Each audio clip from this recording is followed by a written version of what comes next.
le plus grand parc marin d'Europe. Le parc détient plus d'une dizaine d'espèces en captivité. Mais si les touristes se pressent autour des bassins chaque été, c'est surtout pour les voir elles. C'est ça, le vrai business de Marine. Mais derrière l'image des hommes se liant d'amitié avec ces super prédateurs de l'océan se cache une bien triste réalité.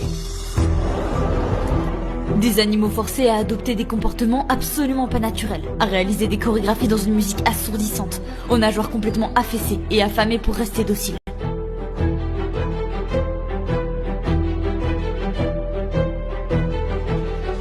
Mais depuis des années, les scandales s'accumulent.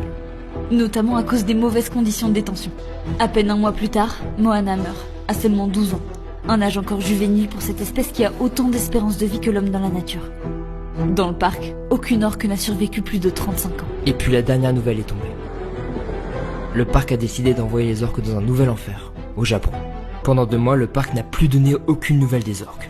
En rentrant de tournage, ce qu'on redoutait le plus est arrivé. Inouk est mort. Il venait de fêter ses 25 ans. Le plus grand mâle du parc s'est éteint 2 jours avant la reprise des spectacles, laissant derrière lui sa petite sœur Wiki et son neveu Keijo, les 2 dernières orques rescapées du Marineland d'Antibes.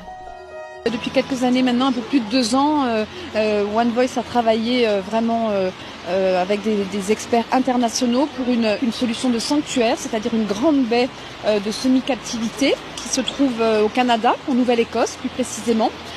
Donc toutes les autorisations ont été accordées. Il ne manque plus que les orques, j'ai envie de dire.